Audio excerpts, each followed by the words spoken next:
My 9-year-old woke up on Christmas Eve and found a note. We needed a break from you. Don't call. The whole family went to a beach resort without her. When I found out, I didn't cry. I did this. 4 days later, they found something on the kitchen table and started screaming. I woke up to my phone vibrating against the nightstand like it was trying to escape. Christmas Eve, 6:12 a.m. Too early for anything except emergencies or flights I definitely wasn't on. I grabbed it, still half tangled in hotel sheets. "Mom?" my daughter, Zara, whispered. Instant adrenaline. I sat straight up. "Zara? What's wrong?" Silence. A tiny breath. And then, I think something's wrong. The house is empty." That sentence hit me harder than any alarm clock. I swung my legs off the bed and stood, the cheap carpet cold under my feet. I was in yet another anonymous airport hotel, an hour flight from home, because small city hospitals don't care that it's Christmas when they're drowning in flu and short on doctors. Holiday coverage is mandatory, and this week I was it. I'd told myself it was fine. I'd be back tomorrow. Zara loved my parents, her grandparents, and my younger sister Samantha was there with her kids, Owen and Quinn. Full house. Built-in chaos. Built-in babysitters. Except now my 9-year-old sounded like she was standing at the edge of a cliff.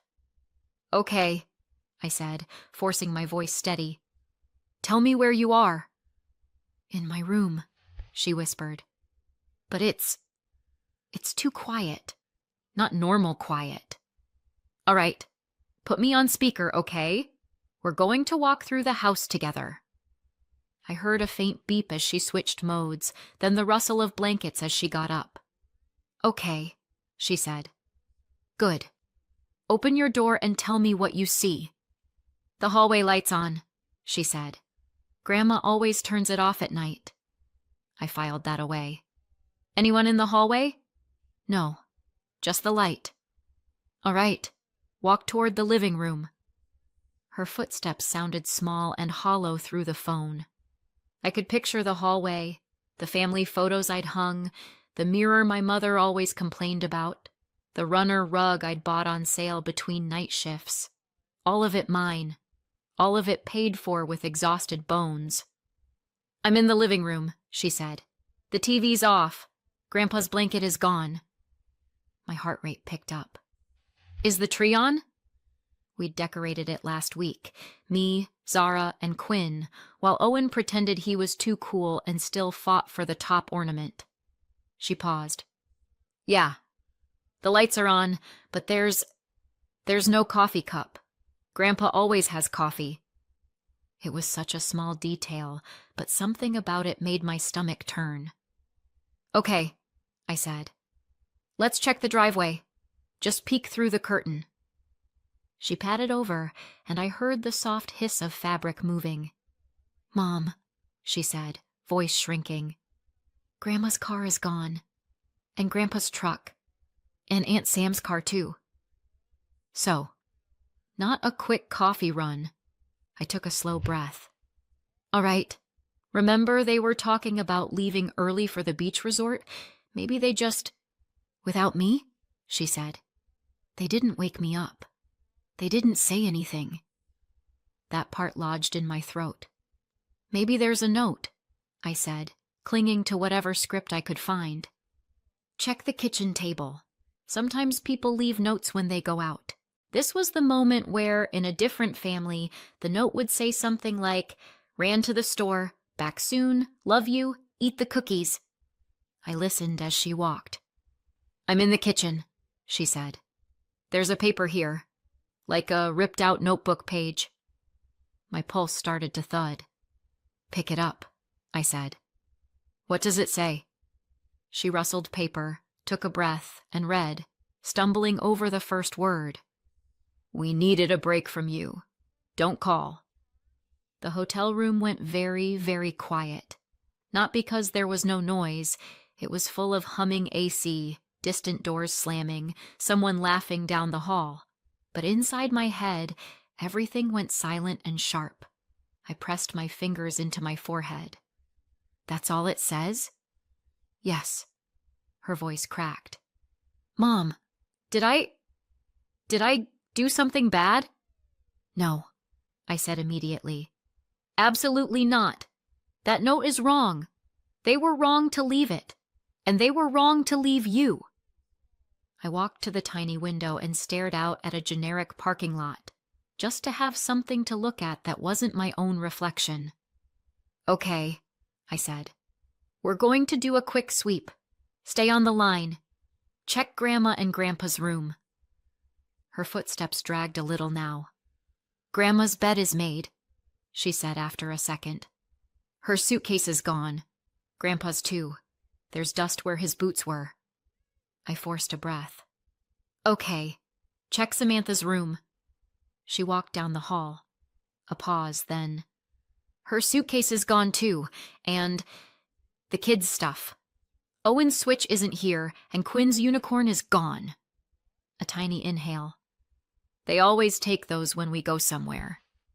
Of course they took Quinn's unicorn, but not Zara. I sat back on the edge of the bed because if I didn't, I was going to fall. All right, I said. I'm going to try calling Grandma. Stay on the line with me, just be quiet for a minute. I put Zara on mute and dialed my mother. Straight to voicemail. My father. Voicemail. Samantha. Voicemail. Not even a ring. Not even a half-hearted, sorry, can't talk right now. I unmuted Zara. Okay. I'm still here. I knew it, she whispered. They went to the beach without me. Her voice did something to me then. It wasn't the crying. I'd heard her cry before. This was quieter, flatter, like she was already trying to shrink herself smaller so the world wouldn't notice. I needed another adult. Any adult. Unfortunately, that left me with Reed. Reed wasn't blood, just a longtime friend of the family who'd somehow become a permanent extra in our family group chats and vacations. He had Seinfeld opinions and a talent for always being around when there was free food. I scrolled to his name and hit call. He answered on the second ring, over loud noise, kids shouting, water in the background, what sounded suspiciously like a blender. Naomi! Hey! Mary! Where are my parents? I asked. He hesitated. They're around? Try again. I heard someone in the background ask. Is that Naomi? Then lower.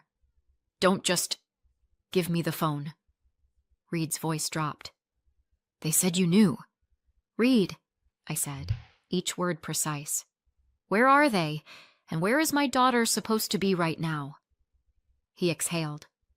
We're at the resort. They left early to beat the traffic. Your mom said Zara would be fine for a few hours. Samantha said she needed a break because Zara's been, quote, extra.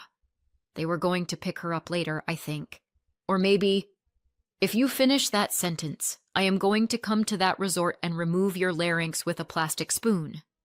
He made a small, terrified noise. Look, I just tagged along, okay? I didn't make the plan. You still came, I said. I hung up before I said something a medical board might frown on. Mom? Zara asked. Are you still there? Yes, I said. I'm here, and I'm coming home. But you're at work, she whispered. I don't care. I checked the time. If I left now, I could maybe be on a flight before 8. Maybe be home before noon. Maybe. Listen, I said. I'm going to call Mrs. Martin.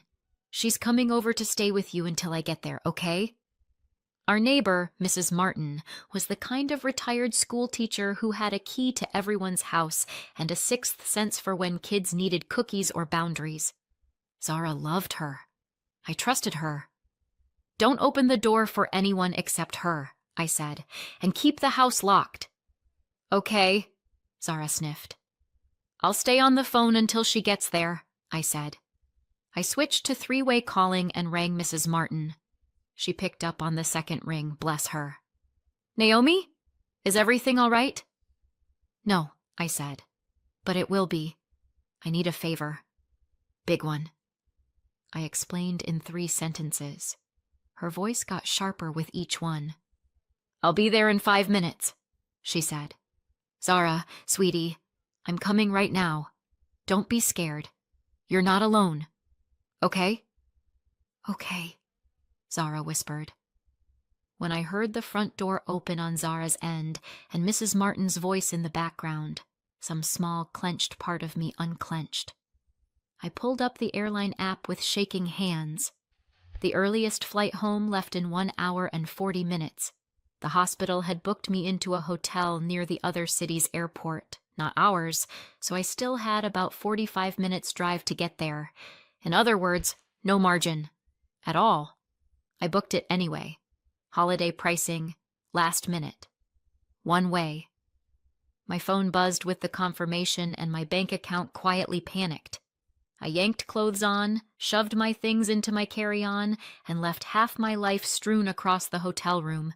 Housekeeping could keep the moisturizer and the dignity. Zara, I said, switching back to her call as I ran through the hallway. I'm on my way to the airport right now. Mrs. Martin is there with you, right? Yeah, she said. I could hear the TV murmuring in the background, cartoons turned up too loud. She's making hot chocolate. Good, I said. Stay with her. I'll call from the airport. Okay? Traffic was already building. Christmas Eve. Everyone going somewhere they actually wanted to be. My leg bounced as we inched forward. By the time I arrived at the airport, my heart had been hammering for so long it felt like background noise. I sprinted through the terminal, cut through the snaking security line with enough desperation in my eyes that they waved me ahead, and made it to the gate as they were announcing final boarding. You're cutting it close, the agent said, scanning my boarding pass. My daughter is home alone, I said, because my family forgot what the word family means. Something in my voice must have landed. She just nodded and gestured me through. When I finally arrived home, Zara ran out, hair flying, socks slipping on the porch. She slammed into me so hard I stumbled back a step. I'm here, I kept saying into her hair. I'm here. I've got you. I'm here. She pulled back just enough to look up at me, eyes red and wide. Mom, she whispered, did I do something wrong? There are moments in medicine where you know, instantly, that if you screw up even a little, someone dies. This felt like that, except the patient was my kid's sense of being wanted. I cupped her face in my hands. No, you did nothing wrong. They did. The note is on the kitchen table, Mrs. Martin said quietly. I haven't let her look at it again. I took the note, read it with my own eyes. We needed a break from you. Don't call. They hadn't even bothered to sign it. My parents, my sister, the people who'd wept when she was born, fought over who got to hold her first, called her our little miracle every time she coughed. I folded the note and slid it into my bag. Evidence. Souvenir. I didn't know yet. I slipped the note into my bag and held Zara a little tighter. They had no idea what they'd set in motion. And 4 days from now, they'd walk into that house and regret everything. It didn't start with the note on the table. I wish it had. I wish there had been one big moment I could point to and say, there. That's where everything cracked. But things like this don't break at once. They wear down slowly, like a hinge you stop noticing until the door falls off. I'm the oldest. Samantha is the youngest. That alone should tell you most of the story.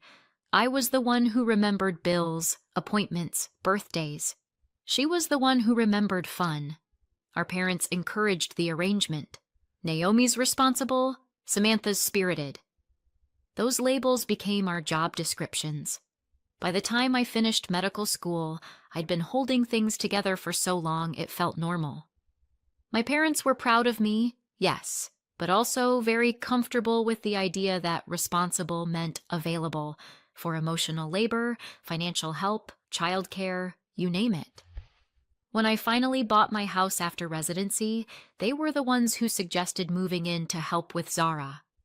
Zara was 5 then, and Jason, my ex-husband, was halfway out the emotional door already.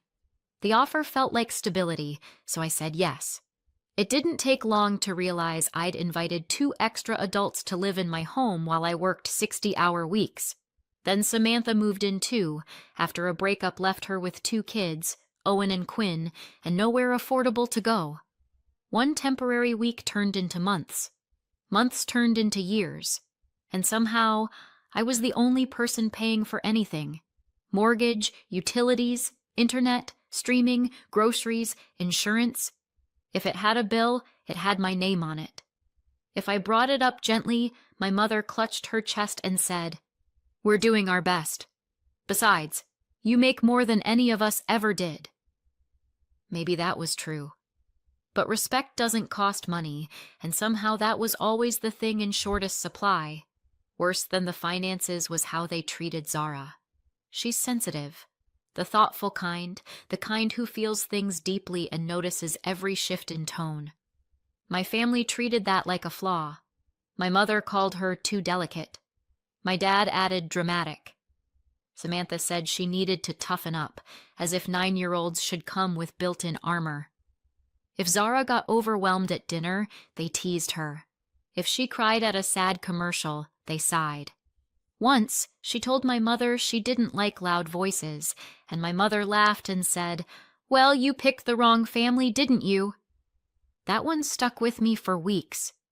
I tried stepping in, but every time I did, they accused me of spoiling her or projecting from my job. The irony of being told how to parent my child by people who wouldn't buy toothpaste without asking first is not lost on me.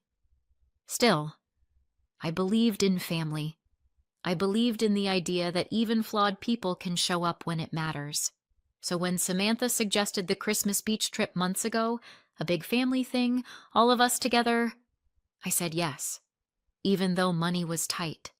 Even though I'd have to join them later because I'd been assigned to a mandatory Christmas Eve shift in another city. They insisted they'd take good care of Zara, that she'd be surrounded by people who loved her. The night before I left, Zara said quietly, "Sometimes they're mean, and I don't know why." I hugged her and told her she was safe. I believed it because I needed to. The next morning, I left for work before sunrise, and while I was stitching up strangers and answering pages, they packed their bags and drove to the beach without her, leaving my 9-year-old daughter behind with nothing but a handwritten note. After I got back and peeled Zara off my coat, the first thing I did wasn't scream or plot or burn the house down. I fed her. She kept insisting she wasn't hungry, but her hands were shaking, and she hadn't eaten more than a few bites of toast with Mrs. Martin. So I made grilled cheese and tomato soup, classic comfort food, doctor-approved therapy, and sat with her until she got halfway through the sandwich. Only then did her eyes stop darting toward the front door like she expected someone to jump out yelling, "Gotcha!" No one did. When Mrs. Martin finally left, with strict instructions to call her if I even thought about needing help, I put Zara in my bed, drew the curtains, turned the TV to something gentle, and watched her fall asleep in minutes. Kids crash hard after fear. Adults just pretend they didn't. I went back to the kitchen. The note sat on the counter like a crime scene exhibit. "We needed a break from you. Don't call." It still didn't feel real. Not because I didn't believe my family capable of cruelty, they'd always been good at that, but because of the sheer effortlessness of it. A torn notebook page, a scribble, a shrug disguised as handwriting. I photographed the note, the empty hooks, the missing toothbrushes, all the quiet evidence they'd packed and left. All of them, except Zara. Document, assess, plan. The triage instinct was automatic. Urgent. Zara. Serious. detoxing the environment she'd been drowning in. Non-emergent. Everything that wasn't her. When she woke up later, we curled on the couch and watched a movie, one where misunderstandings lead to songs instead of therapy bills. She pressed into my side like she was anchoring herself. "Where do you think they are right now?" she asked. "At the pool," I said. Honesty mattered now. "Do you think they'll come back tonight?" "I think they'll come back when the resort kicks them out," I said. "But you and I won't be here." She blinked up at me. "We're leaving?" "Yes," I said. "We're taking our own little vacation." Her eyes lit up, fragile but hopeful. "Will there be hot chocolate?" "There will be hot chocolate until you beg me to stop." She snorted softly. It was almost a laugh. After she fell asleep again, I made calls. First to a colleague who rents a small furnished apartment near the hospital to traveling nurses. I'd covered Thanksgiving for him last year when he got sick. "You can have it for as long as you need," he said. "I'll text the door code."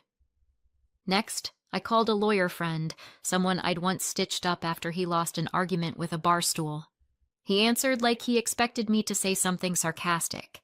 Instead, I said, "I need to get people out of my house." Instant silence. "They paying rent?" he asked. "No." "Lease?" "No." "They get mail there?" "Yes." "Okay, they're licensees. You can revoke permission to stay. Put it in writing. Give them a short deadline. After that, you start the eviction process if they're still squatting." "Can I post the notice while they're gone?" "It's ideal. Less drama." A beat. "Naomi? You all right?" "Getting there," I said. The next morning, Christmas Day, I told Zara to pack her favorite things: clothes, books, stuffed fox, the little lamp she loved. I packed the rest: school supplies, comfort items, the drawings she'd taped to her wall. "We're not coming back?" she asked. "We are," I said. "But not with them." Her lip wobbled. "Like the note?" "No, not like the note. They left you to get a break. I'm taking you to get safe." She nodded slowly, and we loaded everything into my car. Then came the last step. I walked the house one final time. I didn't touch their sentimental junk or strip their rooms bare. I didn't throw anything out the window, tempting. I didn't retaliate. I just printed 3 copies of the notice. "Effective immediately, your permission to reside in this property is revoked. You have 7 days to remove your belongings. Failure to do so will result in formal eviction proceedings. Do not contact Zara. Communications go through me only." I signed my name. 1 copy went on the kitchen table, the exact spot where their note had been.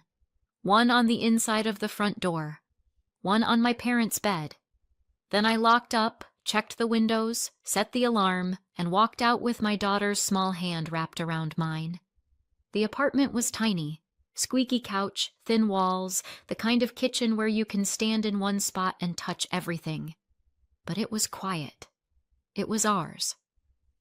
That night, Zara and I sat on an air mattress eating takeout pad thai and watching cartoons on my laptop. "Is this just for Christmas?" she asked. "We'll see," I said. "How do you feel here?" She looked around thoughtfully. "It's small." "Yeah." "But it's nice," she added. "No one yelling at the TV." "Right?" I said. Football was a personality in that house. She giggled, small but real, and for the first time in a long time, the silence felt peaceful instead of dangerous. Somewhere, hours away, my family was probably complaining about overpriced poolside drinks and sunburn. I didn't care. For the first time in years, I could hear myself think, and Zara could breathe. They came back 4 days later. I knew the moment it happened because my phone started ringing over and over again. Not just once or twice, the kind of calling pattern people have when they're panicking and want you to fix something for them. I didn't answer. Zara and I were sitting at the little table in the apartment, coloring together. She wasn't talking much, but she didn't look frightened anymore. Just tired. And she kept glancing up at me every few minutes, checking that I was still there. My phone buzzed again. This time I answered, because I needed to hear their voices, not rely on imagination. It was my mother. "Naomi?" she said, breathless. "Where are you? Where is Zara? Why is the house empty?" I kept my tone steady. "She's with me. She's safe." There was a small, stunned pause, and then my father's voice rose in the background. Not yelling, just startled and angry in a way I knew too well. "She took her. She took the girl and left the house." My mother's voice came back, strained. "Why would you do this? We came home and everything was silent. We didn't know what happened." "I left a notice," I said. "On the table." "We saw it," she said, her voice tightening. "It says you're removing us from the house. Surely that can't be real." "It is," I said quietly. My father came onto the line fully then. "Naomi, you can't just throw your family out. We've lived there for years." "You've lived in my home for years," I corrected gently. "And you left my daughter alone without telling me. You didn't check on her. You didn't call her. You left her to wake up and find an empty house." "That's not fair," my mother said softly. "We were coming back." "When?" I asked.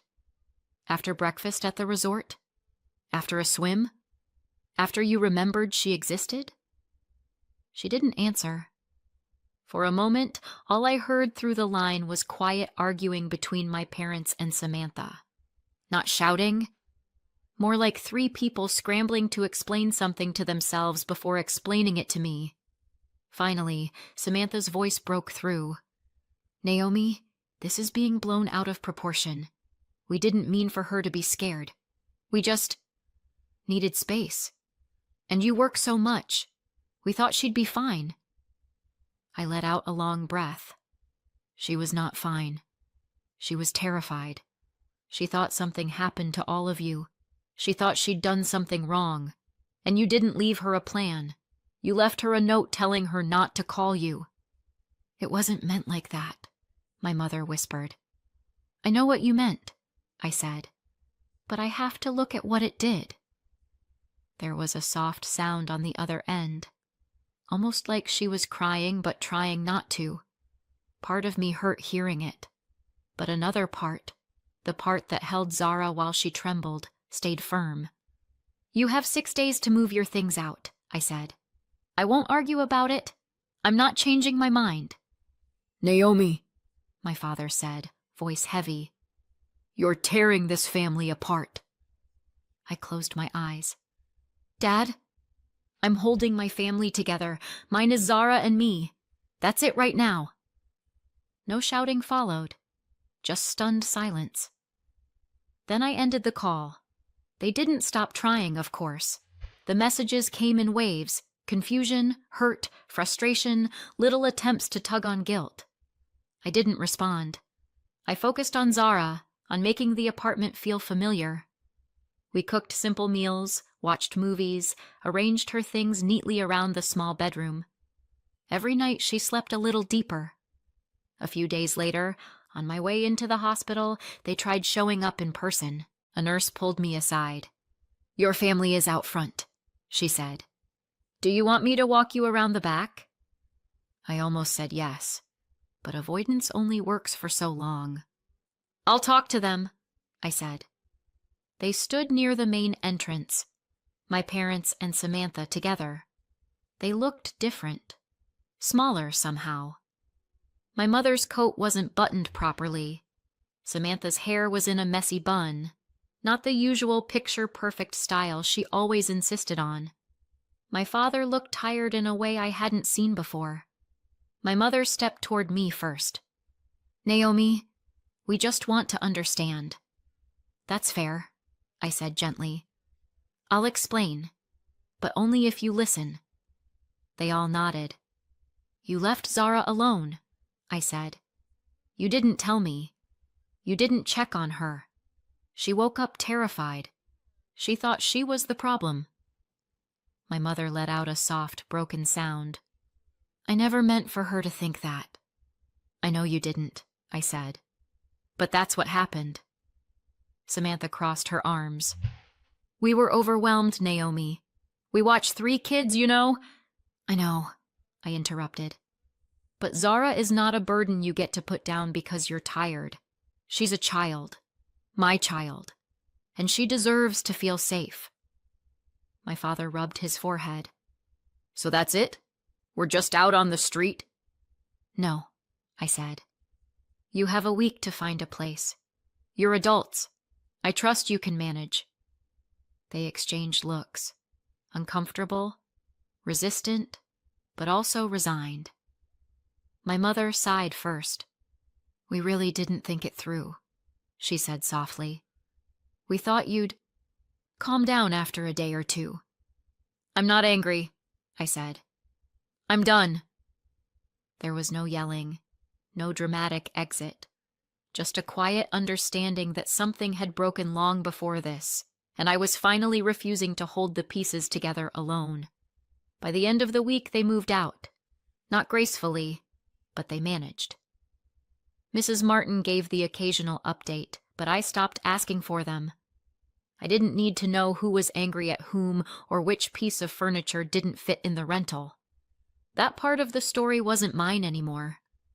Zara and I went back to the house a few days later. It felt different, quiet in a peaceful way this time, not in a lonely way. She walked from room to room, touching familiar objects as if checking they were still hers. This is really our house now? She asked. Yes, I said. Ours, and we set up her room together. Fairy lights, drawings, the fox bedsheets she chose. She asked if we'd ever let them come back. Not unless you want to, I said, and only in ways that feel safe. She thought about that, then nodded. That night we made pasta and watched fireworks on TV. She fell asleep on my lap long before midnight. I looked around the room. The same house, but lighter, somehow. Quieter. Ours. And for the first time in a long time, the future felt like something we got to choose. Did I go too far or not far enough? Let me know in the comments and subscribe for more.